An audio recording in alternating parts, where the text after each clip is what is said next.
The rain never stopped that night. It drummed against the cabin roof, like restless fingers from above, and beneath the lake, something else answered back. They said this lake was once a town, buried under a century of storms and silence. But some nights, when the rain is heavy, you can still hear the church bells ring. From deep beneath the water. He came here, seeking quiet, a place to breathe, to think, to be alone. But the lake never likes to be alone. Every knock on the wall, every creak in the floorboards was echoed by another sound, softer, slower, coming from below the cabin, as if something was knocking back. And when the lightning struck the surface, for the first time, he saw it, a faint, golden window, shining beneath the dark waves, and a shadow standing behind it. Subscribe if you like stories like these. Deep sleep horror, cinematic sound, where the rain never stops and something always answers back. The rain had followed him for miles, a gray, endless curtain that swallowed the road and blurred the trees into shadows. The wipers screeched across the windshield, struggling to keep up with the storm. By the time he reached the cabin, the world outside had become nothing but water and wind. He stepped out, boots sinking into the muddy ground, the smell of wet pine filling the air, the sound of the lake, slow and steady, breathing somewhere in the dark. The cabin stood at the edge of the shore, its reflection shivering in the rain-soaked ripples. An old place, wooden beams worn gray with age, a single lantern hanging by the door, swaying in the wind, its dim light flickering like a heartbeat. He paused, hand on the doorframe, feeling the chill crawl through his fingers. For a long moment, he just listened to the rain, to the waves, to the faint whisper of wind moving through the broken shingles above. Inside, the air was damp, heavy with the smell of wood, mildew, and something faintly metallic, like rust or old blood. He set his bag down by the fireplace, though the fireplace had long gone cold, and the ashes inside were clumped and pale, as if someone had left in a hurry or never returned. There was a sound, a soft, hollow thump. From beneath the floorboards. He froze. Another thump, slower this time, as if something beneath the cabin was moving. He told himself it was the storm, the waves, the sound of water pressing against the foundation. Still, he crouched down, hand resting on the old planks, and for just a heartbeat, he thought he felt something pulse beneath them, like the slow rhythm of a heartbeat, deep under the floor. He stood up quickly, shaking off the feeling, telling himself he was tired, that the long drive and the storm had made his mind play tricks. He unpacked, lit a candle from the dusty table, and tried to ignore the way the shadows stretched across the walls, longer than they should, as if the candlelight couldn't quite reach the edges of the room. He found a book on the nightstand, its cover warped with moisture, the title too faded to read. When he opened it, a pressed flower fell out, pale, brittle, and wet, as though it had just been taken from the lake. He placed it on the table, and for a moment, swore he saw droplets sliding off its petals, dark and glistening, like tiny beads of ink. The storm outside grew heavier, rain slamming against the windows, wind howling like a distant siren. He sat by the window, staring out into the black water. Somewhere across the lake, he thought he saw a light, just a faint, golden shimmer beneath the surface, too deep to be a reflection, too steady to be lightning. He blinked, and it was gone. Then a knock, soft, deliberate, from beneath the floor again. He held his breath, listening. The wind moaned, the water lapped, and the knock came once more, slow, Rhythmic, almost like a call and response. He whispered to himself, "There's no one there," but even his voice sounded like a lie. The candle flickered violently, then steadied, casting long shadows across the floor, and in that wavering light, he saw it. Just for a moment, a damp handprint pressed against the inside of the floorboards, as though something or someone was reaching up from the lake beneath. The storm never let up that night. Rain slid down the windows in silver threads, and the lake heaved and sighed like a sleeping creature. He had tried to sleep, but the sound below the floor kept returning, faint, rhythmic, patient. A hollow tapping, like knuckles against wood. At first, he told himself it was the wind, loose boards, water slapping against the underside of the cabin. But as the hours passed, the knocks began to form patterns. 3 knocks, pause, then 2, as if something down there was learning to communicate. He sat up in bed, staring at the dark floor. The candle nearly burned to nothing, its flame trembling like it was afraid to breathe. He whispered into the dark, "Hello." The room gave no answer, only the sound of the storm, and then faintly the slow, dragging noise of something wet shifting beneath the planks. He stood, heart thudding like the rain against the glass. He knelt down, pressing his ear to the cold wooden boards. At first, he heard nothing but the storm's pulse. Then, something else. A voice, distant, muffled, as if it were calling from underwater. He couldn't make out the words, only the tone, pleading, broken. The sound of someone trying to speak through drowning lungs. He pulled away sharply, stumbling backward, eyes fixed on the floor as if it might break open. The candle fell, and for an instant, the flame flashed across the damp wood, revealing faint, dark stains that trailed from the corner of the room toward the bed. He hadn't noticed them before. Not dirt, not mud, something thicker, older. He grabbed the lantern, its glass cold in his trembling hands, and followed the stains toward the far wall. There, behind the old dresser, he found a hatch. The handle was rusted, the hinges swollen with moisture, but it was there, a square cut into the floor, just large enough for a person to fit through. He hesitated, the sound of the rain pressing harder against the walls. Like the storm itself wanted him to open it. He tried lifting it, but the hatch didn't move. It was nailed shut from above, as if someone had sealed it on purpose. The knocking returned. 3 slow raps from directly beneath the hatch. He froze. The sound was answering him. His breath quickened, fogging the glass of the lantern. He whispered again, voice trembling, "Who's there?" The knock stopped. The silence that followed was worse than the sound itself. Then, a single, soft knock, almost gentle, and a whisper so faint he almost didn't hear it. It said his name. He stumbled backward, heart hammering in his chest. The lantern light flickered across the room, and in that dim reflection on the floorboards, he saw ripples, tiny circles spreading outward, as though water were seeping up from below. The candle went out, the darkness swallowed the room, and only the rain remained. Steady, endless, like the lake was whispering from beneath his feet.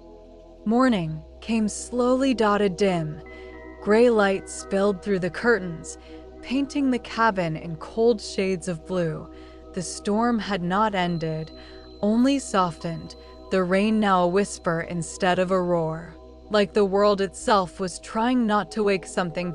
He hadn't slept. Every time he closed his eyes, he heard it again. The voice, the knock, the faint pulse beneath the floor. He sat by the table, hands wrapped around a cold cup of coffee, watching ripples slide across the surface, The lake was calm now, eerily. Calm, and yet the reflection in the water seemed wrong, too still, too heavy, like a sheet of glass stretched over a heartbeat. He turned away, needing distraction. That's when he noticed the small bookshelf by the wall. Its wood swollen and warped from years of damp air. Most of the books were unreadable, their pages stuck together, their covers covered in mold. But one book sat untouched, dry, perfectly clean. He pulled it free. A leather-bound journal. Its spine cracked, the initials RH carved into the cover. When he opened it, the smell of the lake hit him again.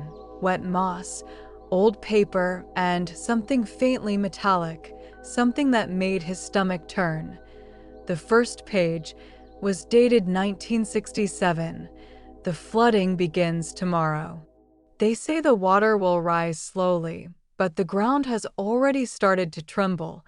The mayor swore the town would be evacuated, yet half the houses are still full.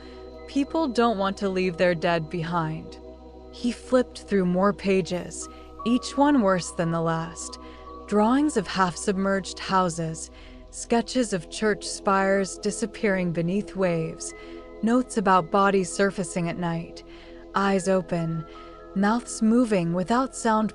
One entry caught his breath. The lake took the bell tower today. The priest refused to leave. He said someone must keep the light burning to guide the lost back home. We heard the bells ringing long after the water covered the steeple. The next line was written in darker ink, as if pressed by a trembling hand. I hear them under the cabin now. They tap the wood and call my name. He dropped the book. The sound echoed like a gunshot in the small room. The lantern on the table flickered, though he hadn't touched it, and from beneath the floor, as if responding to the words, came a single, slow knock. He stared at the floorboards, his pulse pounding in his ears. The journal lay open, pages fluttering as if stirred by breath. He forced himself to look again. Near the bottom of the page, a final note had been added, written in smaller, desperate letters. If you hear the knocking, do not answer. The lake remembers names. The wind outside began to rise again, rain hissing against the glass. He tried to close the book, but the pages resisted, turning on their own, flipping backward, as if searching for something. Then the writing changed. New ink, fresh and wet, bloomed across the paper. You read it now. The room grew colder. The flame inside the lantern turned blue, and from beneath the floorboards came a sound, like a sigh escaping from deep water. He stepped back, the floor creaking beneath his feet. The boards near the hatch began to darken, moisture seeping upward. Spreading slowly like ink in paper. He dropped the journal. The ink letters rippled, distorted, as though the page itself had become liquid, and in the trembling reflection of the lantern's glow, he saw his own name, written beneath the last entry. By nightfall, the storm had returned. The wind rose in sharp bursts, rattling the windows, as if something outside wanted in. He had tried to ignore the journal, but the words would not leave his mind. If you hear the knocking, do not answer. Each syllable echoed through his head, weaving into the rhythm of the rain, until he could almost hear it whispering, beneath the sound of thunder. He needed air. He needed proof that the world outside was still the same. He took the lantern, pulled on his coat, and stepped out into the storm. The rain struck hard, sharp and cold against his skin. The lake stretched out before him, a black mirror, rippling only when the wind moved across it. Lightning flashed over the cliffs, illuminating the trees, the dock, and the endless water below. He walked toward the edge. Each step sank into mud. The air smelled of wet leaves and old iron. Behind him, the The cabin loomed a small, flickering shape swallowed by rain. He stopped at the dock, lantern light trembling in his hand. For a long moment, there was nothing, no sound but rain and the faint whisper of waves. Then, it began. A hum, low, deep, vibrating through the air like a heartbeat. The wood beneath his feet shivered with it. It wasn't thunder. And it wasn't wind. It was something older. A sound that felt alive. He leaned closer to the water, eyes straining to see through the shifting surface. Lightning flashed again, and he froze. Far below, beneath the rippling dark, a faint golden light shimmered, like a lantern burning deep underwater. And then another and another, until the whole lake seemed to glow faintly from within. He realized he was looking at streets, rows of them, faint outlines of houses, and the shadow of a steeple, tilted and broken beneath the waves. The drowned town still stood beneath him. He felt the hum again, stronger now, rising from the depths. It grew into a vibration, and within that vibration, he heard it, the faint, distant ringing of a bell. A church bell, muffled by water, but still ringing as if calling the lost back home. The lantern flickered. He stepped back. The sound grew louder, pulling at his chest, a deep and mournful toll, echoing up through the storm. He whispered, "Who's down there?" But the wind carried his voice away. Then, the light beneath the lake shifted. It moved slowly, deliberately, as though something below was swimming through the drowned streets, carrying the glow with it. The bell rang once more, and he saw it, a shape, rising toward the surface. Not human, not entirely. Its outline blurred in the water, arms long, head bowed, as if it were crawling up the steps of the sunken church. And as it rose, the light dimmed. The bell stopped. The storm fell silent. Even the rain seemed to hold its breath. Then, a single ripple broke the surface right beside the dock. Something touched the wooden planks, a hand, pale and swollen, pressing upward from the lake. He stumbled back, dropping the lantern. It hit the water, and the light vanished in an instant. Darkness swallowed the lake. And in that darkness, he heard the bell one final time, not from below, but behind him. He turned and saw water dripping from the cabin door, though it had been closed. He slammed the door behind him, rain still dripping from his coat, his breath sharp and uneven in the cold air. The storm outside roared, but inside, everything felt too still, too quiet, like the house itself was waiting. Water pooled around his boots, the floorboards groaning beneath the weight. He stood there for a long time, listening. The only sound was the faint ticking of the clock on the far wall, steady, hollow, like a heartbeat that didn't belong to him. The candle on the table had gone out. The lantern lay shattered by the window, its glass cracked like ice. But somehow, the room wasn't dark. There was a glow, faint, golden, seeping through the gaps between the boards. It pulsed slowly, as if something beneath the floor was breathing again. He whispered, "No," and stepped back. The sound came next. A low, wet dragging, moving beneath him, circling the cabin like something pacing in shallow water. Every so often, it would stop right beneath where he stood. He crouched down, pressing his ear to the floor once more. The wood was cold, slick with condensation.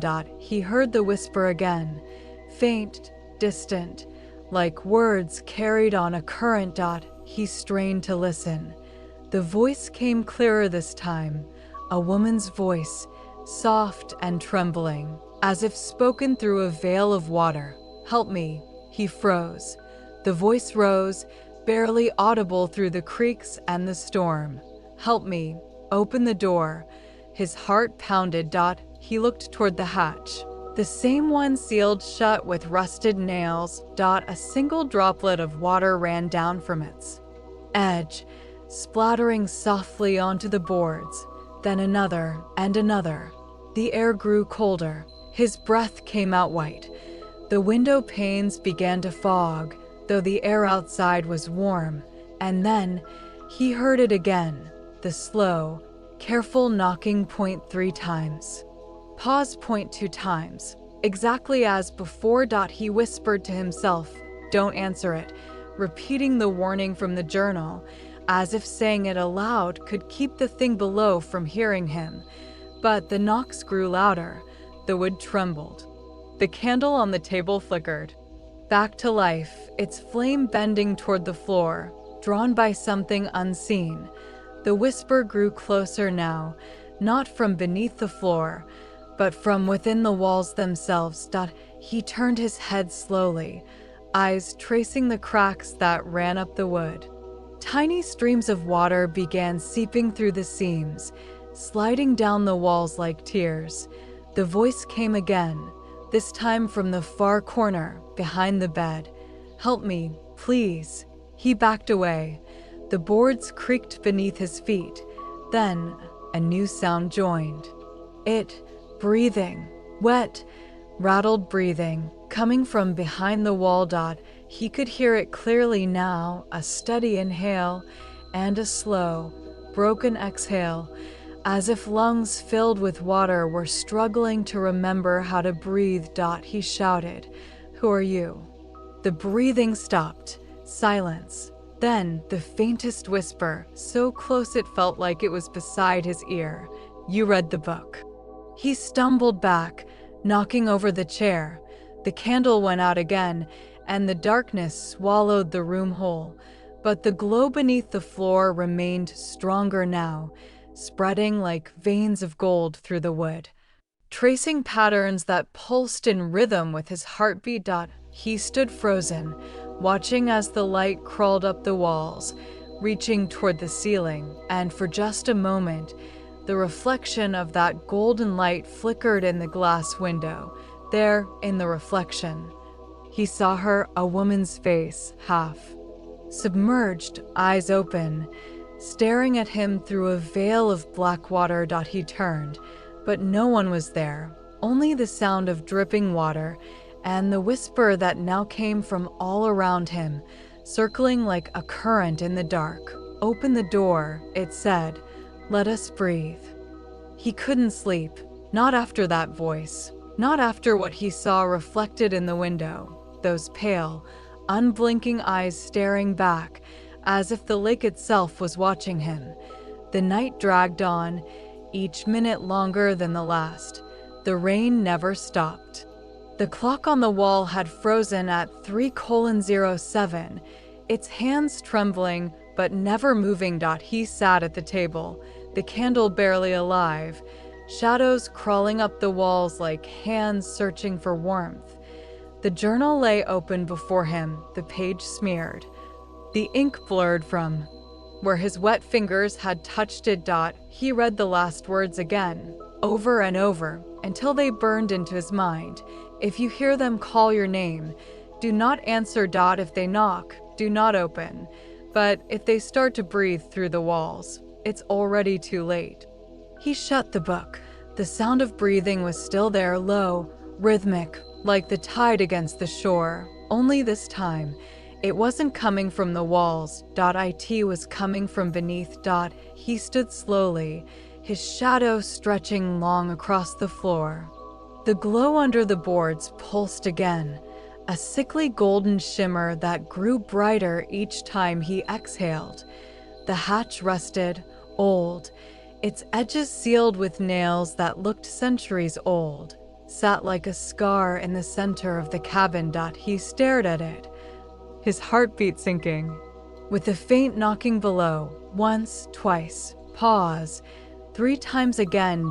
He whispered to himself, "Don't open it." But his hands were already moving. He reached for the crowbar beside the fireplace. The metal felt cold, too cold, as if it had been sitting in ice. He wedged it beneath the hatch. The wood resisted, groaning like something alive. Then, with a sharp crack, the first nail popped free. The air shifted. A wave of damp, cold air rolled upward, smelling of rot and deep water.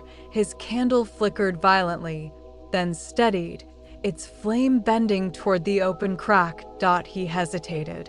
Something down there moved. A soft ripple, like water disturbed by breath.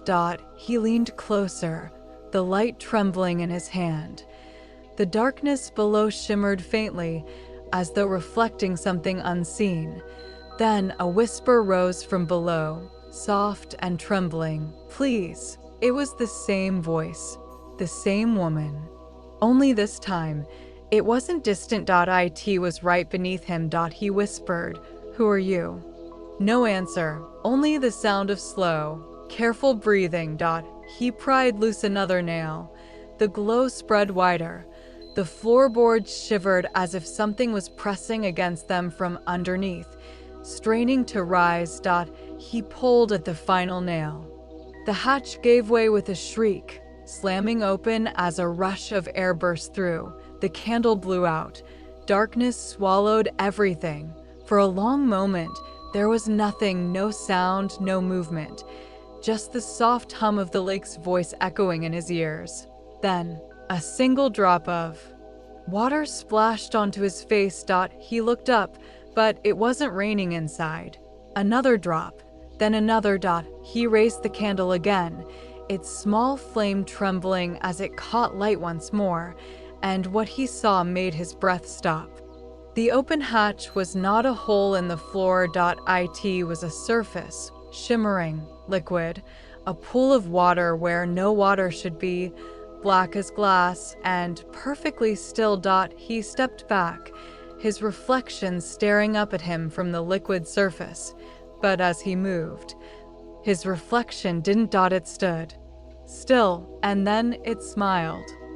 The candlelight trembled, casting gold across the cabin walls and over the thing that shouldn't be there, that silent pool of black water where the hatch should have been. He didn't move. He couldn't. His reflection stared up from the still surface, perfectly clear, perfectly wrong. The water wasn't rippling, wasn't shifting, and yet his reflection blinked, slowly, deliberately. A motion he hadn't made. He took a step back, his boots creaking on the soaked floorboards. The reflection stayed where it was, frozen. Its mouth slightly open, its eyes bright and wet, like someone who had been drowning for a very, very long time. He whispered, "Who are you?" The reflection whispered too, but the sound didn't come from above. It came from beneath him, from deep under the floor, a voice muffled by layers of water and time. "Come down," it said, soft as a current, gentle as a promise. He shook his head. "This isn't real," he muttered. "This isn't real." But the reflection smiled. It moved closer, not in the water, but through it, like the surface itself was pulling inward. Its face warped, its eyes darkened, and for a heartbeat, it looked like someone else entirely, the face of a man, then a woman, then something that wasn't either. He stumbled back, knocking over the candle. Flame kissed the floor, then died, leaving only the faint light from the storm outside. Lightning flashed through the window, white and sudden, and in that burst of light, he saw shapes swirling inside the pool, arms, hands, fingers pressed against the other side of the water. 1,000 silent faces drifting just beneath the surface, their mouths opening and closing, like fish gasping for breath. He fell to his knees, the floor groaning under his weight. The water below him rippled now, not from movement above, but from something pushing upward. The reflection raised its hand. He watched as it touched the inside of the water's surface, perfectly mirroring him, except he hadn't moved, and when it smiled again, Its teeth were black. The whisper came again, clearer now, rising through the boards, the voice wrapping around his thoughts like vines. "We've been waiting," it said. "You heard the bells. You saw the window. The lake remembers your name." He crawled backward, his heartbeat pounding louder than the rain. The reflection followed, each step it took pulling the water closer to the edges of the hatch. Drops began to fall onto the wood, spreading like veins across the floor.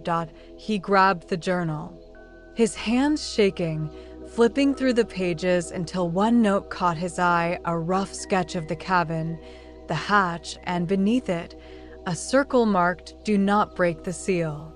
The reflection tilted its head, its voice now perfectly matching his own. "Break it," it whispered. "Please." A deep hum filled the room, vibrating through the walls, through his bones, as if the lake itself was breathing in unison with him. The glow beneath the hatch brightened, the pool turning from black to gold. Like sunlight bleeding through the water. He watched in horror as his reflection began to rise, its body pushing upward, arms stretching through the surface.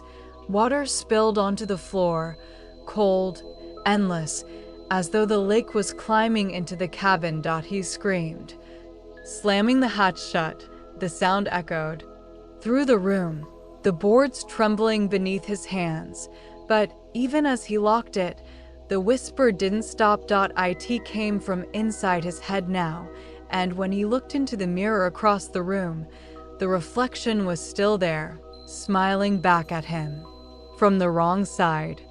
The storm outside never stopped, but now it sounded different. It was slower, deeper, as if the rain itself had thickened into something heavier, something alive. He sat against the wall, breathing hard, the journal clutched against his chest.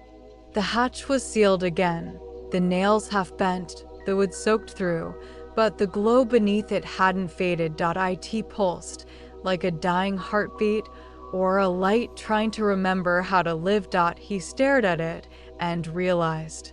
The sound had changed too. No longer a whisper. No longer words, just breathing, slow, wet, steady, like something enormous was lying beneath the floorboards, listening.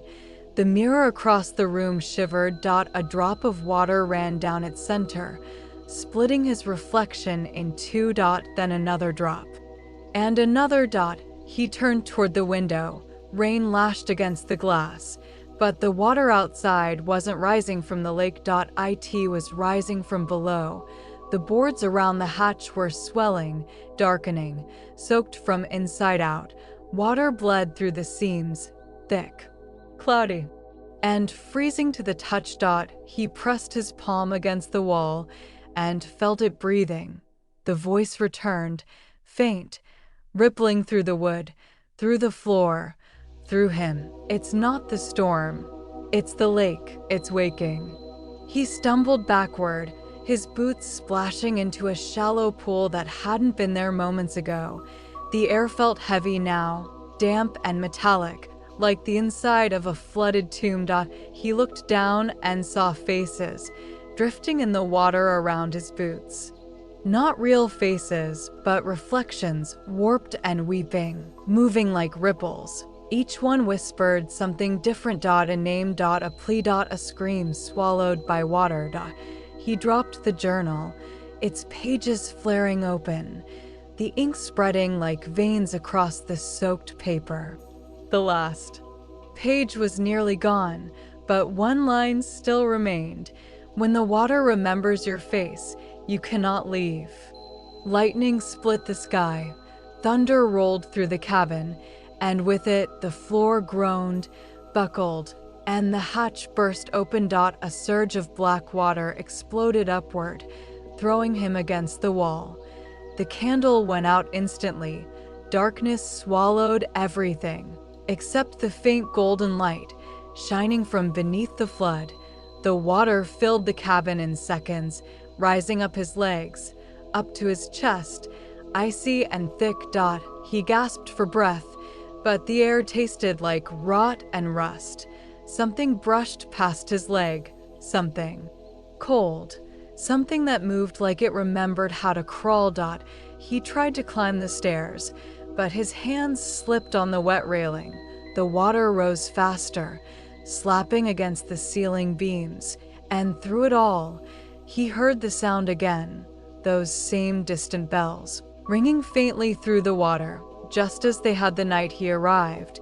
The reflection appeared in front of him, no longer trapped beneath the floor, but standing in the water, its head tilted, its eyes empty, its mouth open in a silent scream. He backed into the corner, the water up to his neck. The reflection drifted closer, its movement slow, unnatural, as if it floated rather than walked. It reached out a hand, pressing its palm against his face. The touch burned, cold and ancient. And in that moment, the voice came again, not from outside, not from beneath, but from within the water itself. The lake keeps what it loves, and it remembers every soul it's ever taken. The reflection smiled one last time, before dissolving into ripples. The golden light flickered once, then went out, and all that was left was the sound of water and the silence beneath it. Silence, a silence so deep it pressed against his eardrums, a silence that felt heavy, thick as the water around him. He floated, weightless, his body drifting through cold darkness. The storm above had gone quiet, or maybe it was gone altogether. He opened his eyes, expecting blackness, but instead, a faint golden glow shimmered around him. It rippled like sunlight through deep water, warm at first, then colder with every breath. He was still inside the cabin, but it was no longer standing. The walls had melted away. The furniture drifted beside him like ghosts of a home long forgotten. The ceiling beams rose above him like broken ribs, reaching into endless water, and beyond them, he saw it. The town, the stories were true. It wasn't just a legend. The whole village lay beneath the lake, preserved in shimmering stillness, like an underwater graveyard. Church spires, rooftops, lamps still standing along cobblestone streets. Each window glowed faintly gold, like a lantern guiding the drowned home. He drifted lower, down past the shattered remains of his cabin, past the stairwell that now led to nowhere. Everywhere he looked, faces watched from behind the windows, pale and motionless.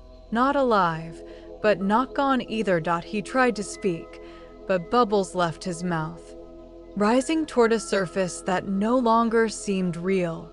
Then, the bells began to ring again, muffled at first, then louder, deeper, rolling through the water like thunder. Each toll sent waves through the town below, each echo shaking the world around him. The streets began to move, not with current, but with memory. The doors creaked open slowly, as shadows stepped out one by one, hundreds of them, walking through the drowned town, their eyes empty, their faces blurred by water. They moved toward the church, toward the bell tower that still glowed brightest, and he followed. He didn't want to, but his body moved on its own. Each pull of the current dragged him closer. As he reached the steps, he saw the great door swing open. Inside, candles burned underwater. There, flames steady and blue. The pews were filled with shadows, and at the altar, something waited. A figure, tall and silent, its skin like glass filled with water. The golden light came from within it, pulsing in rhythm with the tolling bells. Its head turned slowly toward him, and for the first time, he felt its eyes, not looking at him, but through him, through time, through memory. He tried to swim backward, but the current grew stronger, pulling him toward the altar. The figure raised one hand. And the church. Doors slammed shut behind him. The voice filled the water, not spoken, but felt in his bones, in his blood. You heard the bells, you followed the light. Now you belong where all echoes end. He screamed, but no sound came, only more bubbles. The golden light engulfed him, blinding, searing. The figure stepped forward, its glassy form breaking apart into thousands of droplets, each one holding a face, each one alive. They swirled around him, pulling him down into the pews, into the earth beneath the church. The deeper he went, the brighter everything became, until there was no more darkness, only gold, and the hum of 1,000 voices whispering the same word, remember. And then everything stopped. The bells went silent. The water grew still. The glow faded. Only the faint echo of his breath remained, trapped somewhere below the lake, where no one could hear him anymore. Years passed, and the lake slept again. The storms came and went, as they always did, but the cabin on the cliff was never seen again. Some said it washed away. Others said it never existed, that the storm swallowed it whole. But when the wind howled across the valley and the moonlight touched the water just right, the surface shimmered, and for a moment, a faint golden glow pulsed beneath the waves. Tonight, the rain had returned. A traveler, lost and cold, walked the narrow road that circled the lakes. Edge. He had been driving for hours, his headlights cutting through mist so thick it felt like driving through sleep. His phone had no signal, his car had no fuel, and in the distance, he saw a faint light flickering on the water. Like a lantern swaying in the dark. He followed it, step after step, shoes sinking into wet earth, breath trembling in the cold. The rain grew heavier.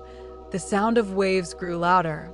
And then he found it. A path, half swallowed by moss, leading down to the old dock. At the end of it, an ancient bell hung from a rusted frame, its rope still tied, its metal green with age.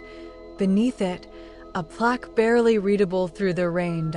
He wiped it clean with his sleeve, the letters faint, but clear enough to see, for those who sleep beneath the lake. He stared at it for a long moment, then looked out at the water. The light was still there, flickering just beneath the surface, golden, slow, calling. He stepped closer, his reflection rippling beneath the rain. The lake was perfectly still. Too still. He crouched, reaching his hand toward the water, and for a split second, he thought he saw faces beneath it, not distorted by ripples, not tricks of the light, but real, eyes watching from below, mouths moving slowly. As if whispering his name. He pulled his hand back, heart pounding, but curiosity anchored him there. He whispered, "Is someone down there?" And the lake answered. A low hum rolled through the ground, through the dock, through his bones. The light beneath the water grew brighter, gold spilling across the surface, like the lake itself was waking. He stumbled backward, but his eyes never left the water. It wasn't glowing anymore, it was opening. The waves split in silence, a thin golden crack spreading outward like a wound, and from it, a sound rose, a single bell, ringing through the storm. So deep it seemed to shake the world apart. The traveler covered his ears, but the sound wasn't in the air. It was in his head, in his chest, in his memory. He fell to his knees, the rain pouring down around him, the bell tolling again and again. With each ring, the glow beneath the water brightened, and a shape began to form. A figure, tall and still, rising through the surface without making a ripple. Its eyes glowed gold, its skin was glass, and inside that glass, the traveler saw faces, hundreds of them, all whispering the same word: remember. The rain froze. The air stopped. The bell gave one final ring, and then silence. When the storm passed the next morning, the dock was empty. Only the bell remained, swaying gently in the breeze, its rope dripping with water, and beneath the lake, just for a moment, a faint, golden window shimmered through the waves, as if another light had joined the others, waiting forever in the deep.